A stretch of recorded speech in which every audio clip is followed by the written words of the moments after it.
Welcome back to the Hull City RTG. We sit slap bang mid-table, 10th, with 20 points from our opening 15 games. We're in different form. We were awful. We were really good. We were a mixture of everything in the past 3 episodes. So Leicester, Manchester City and Tottenham today probably don't offer us many opportunities to earn much when it comes to increasing our points tally. At home against Leicester, maybe a point, potentially a victory if we're lucky, but City and Tottenham away, I'm pretty sure we're going to lose both of those, but you never know. We have come close to getting a result against Liverpool and Manchester United this season. Chelsea wiped the floor with me, but we'll try our absolute best to continue our hunt to stay well clear of the relegation zone. We're 9 points clear of the relegation zone. We're also 10 points away from a Europa League spot.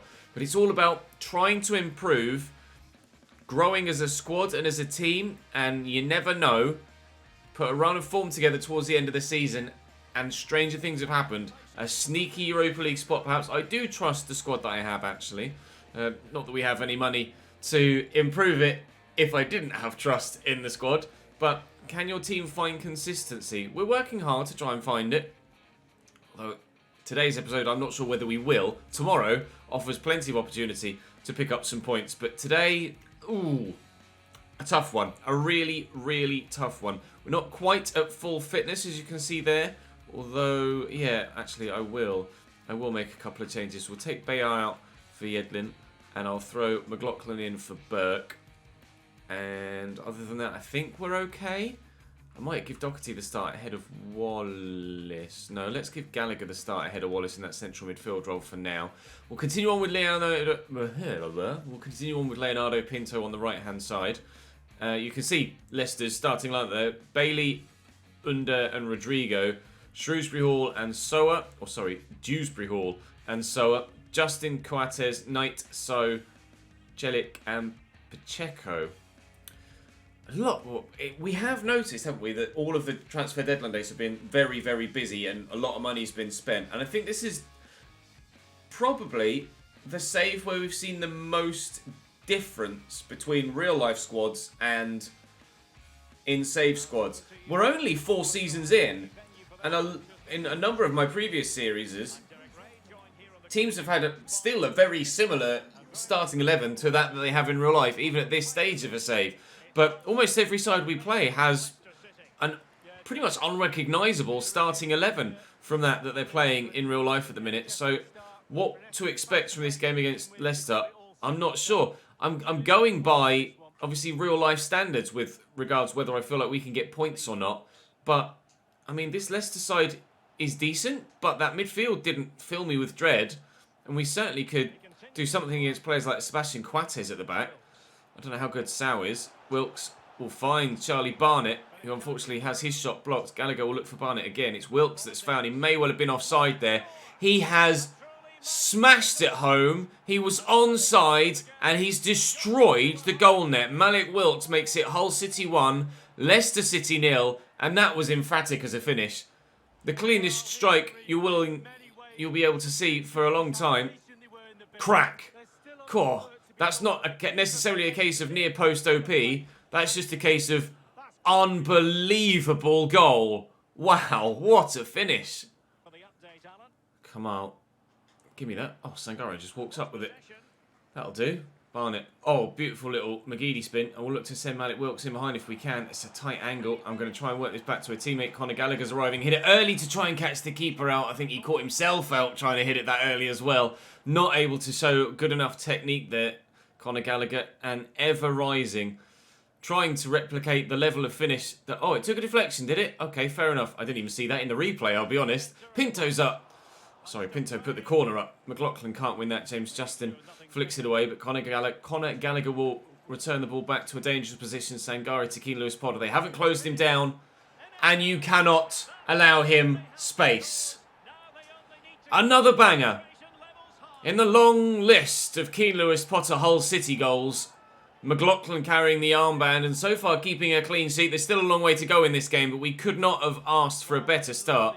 Conor Gallagher, I thought, had just fluffed his lines when he had the effort a moment ago, but it took the deflection that even with the replay I didn't see, we got the corner, and, well, great angle for it. KANE Lewis-Potter, I mean, the keeper stands no chance with that. There is nothing you can do to keep that out. KANE Lewis-Potter with his 6th goal of the Premier League season, our 2nd of the afternoon, and we are strolling towards 3 points against Leicester City. A much weakened Leicester City than we would have faced in Season 1, that is absolutely for sure. Smashing Coates. In there to Dewsbury Hall. Leon Bailey's made the run. McLaughlin will try and close him down. DeAndre Edlin is here with me too, just monitoring the run of James Justin. Back to Leon Bailey. Oh, he's gotten past me. James Justin back there to Dewsbury Hall. Rodrigo near post. That's a very FIFA goal. They've got one back, Leicester. We can't make that mistake again. I couldn't quite get there with DeAndre Edlin. I made a beeline for him, and it's a nice through ball, but that's a very FIFA goal. Maybe you'd argue that my first goal was very FIFA goal, but Malik Wilks certainly with a more, I hesitate to say realistic clean strike at the near post, but I mean that goal that Leicester have just scored feels more like the sort of goal you'd see on FIFA than you'd see in real life, whereas Malik Wilks's was more like you'd see in real life than regularly on FIFA, to be honest. 2-1 at half-time, though. We are still in front, and we can't forget that. Kamal. Forcing them backwards here, which is good, but the more we push forward, the more space is going to open up behind. Sangare's been pretty damn good in that CDM position in today's game. We haven't been able to get the clean sheet to go with his quality of performance, but hopefully we can get the win to at least give us the 3 points that we feel that we deserve. But Leicester have pulled it back. Is that Iosi Perez? Off the bench. No, it's not Iosi Perez. Who's that? I didn't recognise him. Leon Bailey into the middle. They've taken... No, Rodrigo's still there at number 20. Who's their number 19? That wasn't Cengiz Ünder, was it? Oh, it was. I didn't recognise him. Decent finish. Bending it away from the keeper. His 3rd goal of the season. And with 25 minutes to go, Leicester have completely turned it around. I felt in the first half, at least when we were 2-0 up, that the game was done and dusted. Leicester hadn't offered anything, but fair play to them.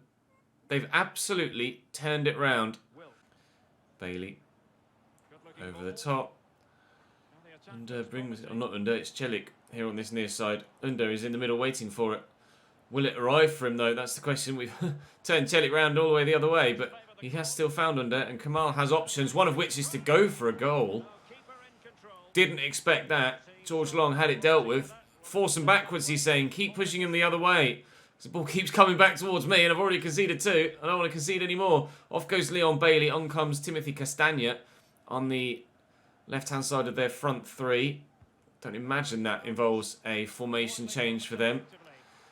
Cengiz Ünder brings it back down again. Gets it under control. Knight. Dewsbury Hall. There's not long to go here. Couldn't quite get the ball away from Dewsbury Hall there. Sangare's done brilliantly. It's been his best game for me so far, Sangare, I have to be honest. Very, very strong in the central areas. Both of their goals have been worked out wide initially before being brought through the centre, because when they've tried to attack down the middle, they just haven't been able to do it because Sangare's been in the way. Unfortunately, we've not been strong enough in the wide areas defensively to stop them from still having a go at goal. Another 2 changes for them. James Maddison coming on for Dewsbury Hall. And I'm not sure who the striker was coming on for Rodrigo. I didn't quite glance it. We'll find out in a moment. It's Boas Santos. Don't know who that is. McLaughlin could be up for this. Castagna is. And with not long left to go here at the KCOM, we're trying to steal all 3 points. Can Steyu get on the end of this? Can McLaughlin get on the end of that? Luimo Boas Santos. I presume he's a regen, but because it's a name I've never seen before, but I'm not entirely sure. Lewis-Potter, can we find the space? Sangare's there. He deserves a goal for his performance today. I can't get him a clean sheet, so we could try and get him a goal perhaps. Try and squeeze that through there to Conor Gallagher, and around the corner to Malik Wilks, and on his left. Oh, brilliant save. Can Barnett get there? He can in acrobatic fashion, but he can't turn it home. What a stop by the keeper, by the way. Oh, I tried it, Charlie Barnett. It would have been unbelievable had it come off. But the save from Pacheco has earned Leicester City a point here. That was a wonderful whip from Malik Wilks, looking for his 2nd and our 3rd, but not to be here. A point only at home against Leicester City. I would have before the game started, before we saw their starting lineup.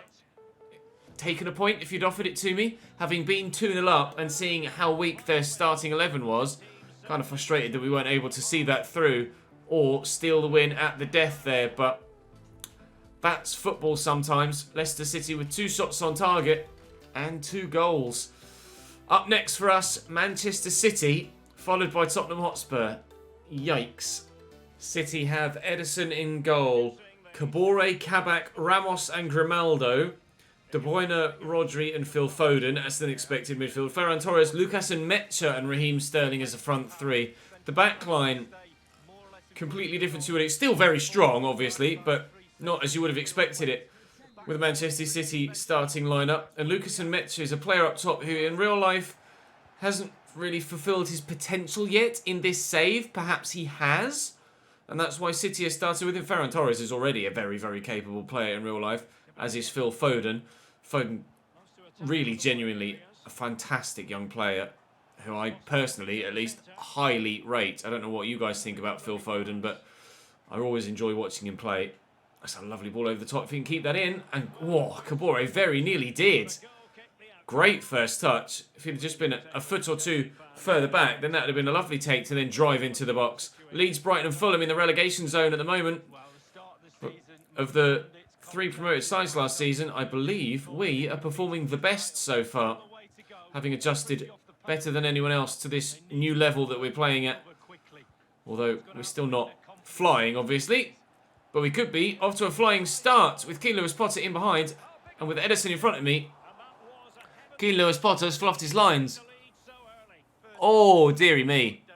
After a stunner against Leicester, you've got to finish those. They're not going to come along very often in games like City. Foden. Oh, driven. Glorious pass out to Ferran Torres, who's delivered an excellent ball, and Lucas Mecha gives City a 1-0 lead. And from nothing, the game takes a turn. The ball's not even caused me any problems out on that far side. One big long pass to Ferran Torres, a gorgeous cross, and we're 1-0 down. Great first touch, works some space, bends the ball, and Mecha is away from Steryu, and that's a great header. And that's the difference that City have. It's only Mecha's first goal of the season. Perhaps then they've got some injuries, and he's not usually their starting striker. Sterling is the top goal scorer in the league so far this year with 13. So for Lucas Mecha to only be on 1, that does lead me to believe that perhaps they're nursing some injuries to their forward players in the squad. And perhaps he's not usually in the starting lineup, but he may well be earning a place in the starting lineup if he can continue to score for them the way that he has done there. 20 minutes in, it's City 1, Hull 0. Sterling driving in behind. Nice tackle by Bayar though. We've won it back. We created a really... Pinto got thumped there, but nothing's been given. We created a really good opportunity to start the game. Can I get away from... Kabore? No, we can't. Barnett not quite got the legs yet, nor the strength, but he's not really exactly going to challenge Kabore for physicality at any stage of his career, is he? So we've had one opportunity that we've unfortunately wasted so far, and that is why we're behind here, not still level. And Mecha to Phil Foden over the top, looking for Ferran Torres, who's already got 1 assist with an excellent cross. Is he going to find another? Kabore back here to Rodri. Sterling is with him. Rodri back to Kabore. Ferran Torres still out wide. Tried to stop him playing the ball into him, but he's just found some extra space, and Torres has worked that nicely into Rodri. And here's a Mecha again, top save by George Long to ensure that we don't get 2-0 behind, but poor pass when trying to get it away. And Mecha tackled by Sangare. Nice. Lewis Potter's there. Start the second half off the way we started the first, which was strong and creating good opportunities. And Pinto's in here. He should have the pace to get away. Leonardo Pinto does not score enough for us, but he's pulled us back level here. We missed the one-on-one earlier on with Keane Lewis-Potter. I was not going to make that same mistake again. Pinto hasn't been scoring many goals for us in this save so far on that right-hand side this season since he's come back to the club from his loan spell. But that was brilliantly tucked away. Ederson, no chance. And we are back level at the Etihad. Let's see if we can score another, perhaps. Although I would certainly take a point if you offered it to me now. City making a change. Taking Raheem Sterling off. That's a strange decision to take the league's top goal scorer off just 10 minutes into the second half. I am surprised at that. Brought on Jack Harrison off the bench. And is he onside? I think he's because of the defender at the near post here. The left back, Grimaldo, played Keane Lewis-Potter onside. Whether he knew that or not when he was bursting through the gap on the other side of the pitch, I'm not sure whether he'd seen all the way across. But an excellent run, found brilliantly, and we lead at the Etihad. It was a run on this side, this left-hand side, that drew the defender deeper. Keane Lewis-Potter was well beyond the next three. And he may have missed the first chance in the opening few moments, but he was not going to miss a second. We lead at the Etihad. Poor work from Manchester City defensively. Tammy Abraham now on for them. He was a thorn in my side consistently when he was at Brighton in his championship days, and their championship days, and our championship days. I certainly hope that their £80 million signing, Tammy Abraham, doesn't come back to haunt me here. We've gotten ourselves a shot lead away from home, and I'd love to hold on to it. Where from here? Ferran Torres. Aside to Rodri again. Here's Tammy Abraham. And De Bruyne trying to get something on that. Oh, it's the press. The press is the thing that I just hate playing against. Can't deal with it ever. De Bruyne, nice tackle. Is he onside? No, they've got a free kick, have they? No, Phil Foden was offside. Omsoko, the ball's in the back of the net. God, I'm so confused. Ferran Torres going off and Marco Asensio coming on for City. That's 3 changes made now. Sterling off for Harrison. Tammy Abraham on up top. And Ferran Torres going off from a wide position. 3 changes to maybe get themselves back in this game, City. But we've been strong in this one. And we could have been in for a third. If only we'd have gotten that ball round the corner. Oh, so close. So close. 18 minutes to go. I'll try my damnedest to hold on to this. De Bruyne forward into Tammy Abraham. Oh, it's an excellent through ball. Marco Asensio is onside to equalise for City. No! Stir you with... No! Ref! Oh, no. Never! Never is that a penalty. What a challenge. That's one of the best recovery tackles we've seen ever. He's sprinted back there, Sturyu, put in an excellently timed sliding challenge. I can't believe that. Kevin De Bruyne from the spot. Saved by George Long. Justice done at the Etihad. Justice done. It was a comfortable height for the keeper. Wasn't as far into the corner as De Bruyne may well have been able to put it. And as such, we stay 2-1 in front. Asensio down to Jack Harrison. A little ball roll. Sturdy was the man putting the tackle in there. The City fans are again calling for a penalty. But on this occasion, the referee makes the right decision. Sangare on the counter-attack. Is it a Watford-Leicester scenario? It might well be. Sangare's not the fastest, but he's on the breakaway here. Asinki Lewis-Potter at the back post. No, Sangare, knock it down. Wilkes, poked away by Rodri. It will be a corner. It's not quite so dramatic as Watford-Leicester in the playoffs all those years ago. But still, we have the opportunity. I'm not sure if Pinto's onside there. Must have come off for City, man. No, I've given it straight back to them. And there is still time if Harrison can find his way past my backline. He's gone backwards. Will the ref do me a favour? He hasn't. Still time ticks away. Tammy Abraham is going to have to go for goal, but he's not going to get the opportunity to. We win at the Etihad Stadium by 2-1. Late drama here in the Northwest, with the referee giving City an entirely undeserved penalty, and George Long providing an entirely deserved, wonderful penalty save. 3 points for the boys. Oh, we could have got off to a great start. Keane Lewis-Potter, though, making up for his miss in the early stages by burying the winner. The board unhappy at us not doing the youth objectives, but we don't mind that whatsoever. Conor Gallagher's saying thank you for a run of games when he's barely played, but fair enough. If he's happy, then I'm happy. That's the most important thing. Right, Tottenham next. We're still 10th. We picked up 4 points today, and we're still 10th. Oh, wonder what will happen against Tottenham. They are a very good side as well. Manchester City normally play very well against me. Well, not that they didn't there, but normally beat me. So, and Tottenham normally beat me too. But if we've been able to get a win against City, then maybe we should be able to get a win against Tottenham as well. Let's go and find out. Tottenham have the best defensive record in the league. Strakosha, Diogo Dalot, Jan Bednarak, Edmund Tapsoba and Sergio Reguilon are those back five. Skip holding, Sigankov, Mason Mount in the Tottenham shirt, of course, Steven Bergwijn and Harry Kane. Round up the side, Pierre-Emile Højbjerg still holding his position in the side. Heung-min Son, of course, on the bench. You can see, rather obviously, where the Hull fans are in this ground. Standing out amongst the rest in that orange corner over there. We shall hope to do them proud, but with Tottenham having the best defence in the league, just 10 goals conceded so far this year, I don't know if I'll actually be able to breach this back line. City, to be fair, have, as per the pre-match graphic, conceded 13 goals this season. So when we came up against them, they'd only conceded 11 so far this year, which is only one more than Tottenham have conceded so far this season. And we're able to score 2 against them. So maybe, you never know. Reguilon down the line to Steven Bergwijn. Options in the middle. Try to drill it to Harry Kane. And completely got it wrong, thankfully. Right, Lewis Potter, Charlie Barnett takes it in his stride really nicely. Gonna have to turn away from the defence here though. Barnett into Sangare. Look at the space for Keane Lewis Potter. He's in. Do I hit it early to try and catch the keeper out? Yes, but the keeper wasn't to be caught out. Good save by Strakosha.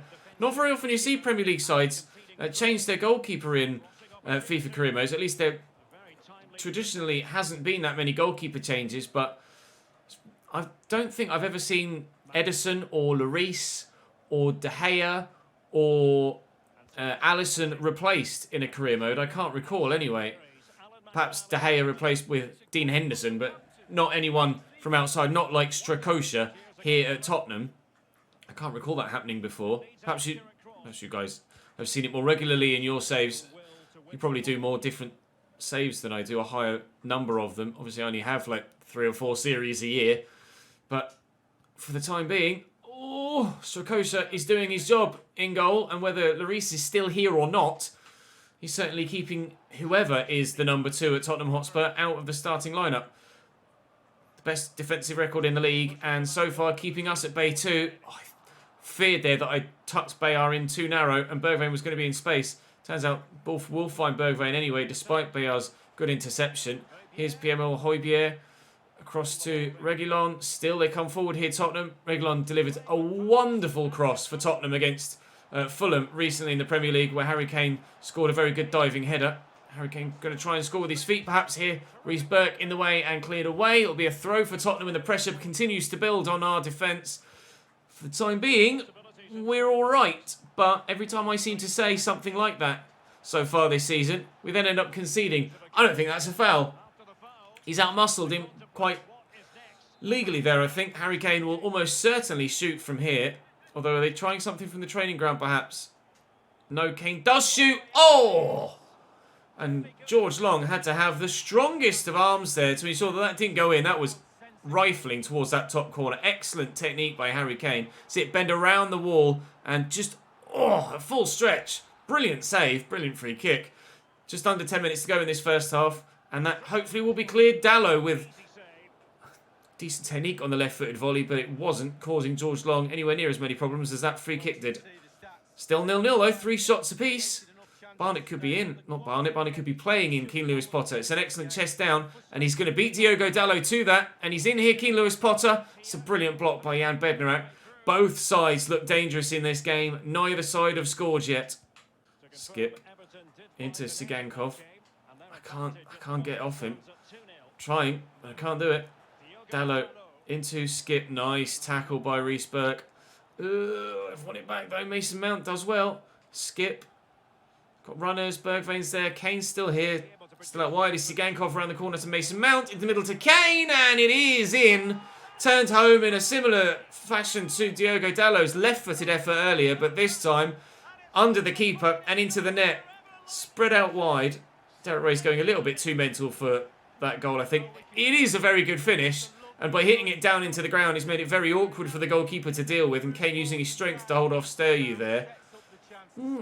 It is an exceptionally good goal, but I think Derek Ray may have gone a little bit over the top there with his, oh my God, it's the best thing ever. It wasn't the best thing ever, but it certainly was a very good goal. And we 1-0 down. Sangare through the gap to Wallace. Trying to breach this defence. Certainly is proving to be just as hard as we thought it might be. Barnett into Sangare. Can he score a banger? No, well blocked. Rob Wallace, he scored worldies from that range before, but he's not getting it on this occasion.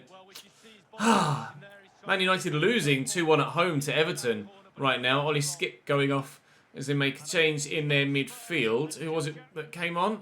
It's Giovanni Lo Celso. So slightly more forward-thinking Lo Celso than Ollie Skip. So Tottenham going for broke and are going to try and extend the lead, presumably, with that change. Our two latest opponents play each other in the next game, or at least soon. Anyway, Malik Wilks will pick up that loose ball, and Barnett is was on his way in behind, but then just kind of stopped. Not that the pass was any good either. Mason Mount, it's just going to reach Sigankov on this far side. We've got some easier games in tomorrow's episode, but what's the betting that we get less points from those three than we're going to get from the three that we've got today? Currently on 4 points from the 2 games, and looking like it might still be 4 points from the 3, but there's a little while left in this game for something to happen for either side. Sigankov, Elder does well. Win that, please, Stowe. Not the strongest of clearances, but at least it found a teammate. Come on, Rob. Nicely out to Pinto. Up against Reguilon. Rob Wallace kept that run going. Højbjerg has done brilliantly. Mason Mount. Back to Giovanni Lo Celso. Left-footed, isn't he, Lo Celso, I think? So trying to show him onto that right, although he finds Sigankov. We've got Leeds coming up, of course, another Yorkshire derby. Into Sigankov. Good block by Stowe. It's going to be a corner for Tottenham with 22.5 minutes to be played. Right, I'm going to make a change. I think it is going to be Diangana, you know. We've not seen him today, but I think it's time. It's Diangana on the right-hand side of our front... Well, I say front 3. Front 4. On the right-hand side of our front 4. Wallace off and Gallagher on. Pinto did well in the game against City. He's been a bit quiet in this one, though. Son off the bench as we... No! As we thought he might be used, but... The first touch of the defender there, it was Conor Gallagher, nearly, with his very first touch, scored an own goal. Thankfully, it went the other side of the post, but Jesus Christ, what an interception, what an introduction even, that would have been for him. Diangana trying to have an introduction of his own here. I can't turn inside because Heung-min Son is just there, waiting to take it off me. Dalot flicks that away. I'll leave that. There's no point sprinting after it, Callum. You're not going to get there before it goes out of play. I'll try and get that to Sangare if I can. Work it centrally. Here's Conor Gallagher and Wilks. An equaliser maybe. Oh, Tap Sober's done brilliantly. Just delayed a little bit with my pass and or shot. And it's cost me there. 15 minutes to go. We still trail. And now Steven Bergwijn's in behind Bayard. And the game is getting a bit stretched. And when that happens against the team that have the quality of this Spurs side, we're more than likely going to be on the receiving end rather than the giving end. And we are. Harry Kane is deadly. And proving it once again. On the left side this time. Lovely finish. Tottenham 2. Hull City 0. We will be getting 4 points from today's 3 games. Not turning this one around. Mason Mount over the top. Finds Steven Bergwijn. Yes, stir you. And on this occasion, the referee doesn't give a penalty. Shouldn't have done previously. Sturyu is proving to be an exceptional young defender for us. Continuing to grow well. We could get a consolation goal here, or at least make the last few moments slightly worrisome for Tottenham, but a misplaced pass from Conor Gallagher has sealed our fate. And Steven Bergwijn is down holding his knee, and his season might be coming to an end there if that's a seriously serious injury. On comes Ben Davies at left back for them, or left wing, I guess. Now, Bergwijn having to depart, unfortunately, for Tottenham, so it's a sour end for them, but overall, they'll be happy with the 3 points that they're going to get here. Harry Kane proving to be one of the best English strikers of all time. Unfortunately for me, he was proving it against Hull City on this particular occasion, but I can't argue against that. That's what I thought was going to happen against City, and didn't. Man United actually lose 3-1 to Everton after being 2-1 down, or 2-0 down, pulling it back to 2-1. Okay, don't let it go to your head, Greg. You've not been playing. Proud of you, Reece. Still growing well and having a firm part to play. And a big say in how things transpire here. So from our lowly League One days, George Long, Reece Burke, Callum Elder, Pinto, Wilkes and Lewis Potter and Barnett all still in the starting lineup. 7 of our starting 11 are old school, original season players. Certainly building from within here at Hull City, and I'm very pleased and very proud of the job that the boys are doing so far. Nothing to be disappointed about losing away from home against Tottenham. We started 10th, we end 10th. We didn't really move anywhere other than 10th for the entirety of today's episode. We're 12 points off 5th now and 12 points off the bottom. You could not get more mid-table, really, could you? Oh well, there's still plenty of football left to be played this season. We are 1 game shy of the halfway stage, and that halfway stage will be Leeds United. Then it's Everton and Aston Villa, and actually Doncaster away in the FA Cup, which has been drawn in December. So we'll play the 3 Premier League games, and we'll sim the Cup game, I think. Yeah, we'll do that. Or do I sim the league game against Villa and then play the Cup game to give some fringe players the chance to play and me a chance to use them again? Maybe. I'll contemplate it. I'll wait and see. But that is all for today's episode. Thank you very much for watching, guys. 4 points from those 3 games is probably more than we thought we were going to get at the beginning of the episode. I thought maybe draw against Leicester and 2 defeats. So 4 from 9 is better than 1 from 9, absolutely. So we'll take that, and hopefully we can pick up some good points tomorrow with Everton, Leeds and Aston Villa. Everton right above us in the table. We could close the gap on them, and then you never know. From there, with potentially 6 points in the other 2 league games as well, we could really mount a push for the second half of the season into the new calendar year. We shall wait and see, and we will see tomorrow. I'll see you then.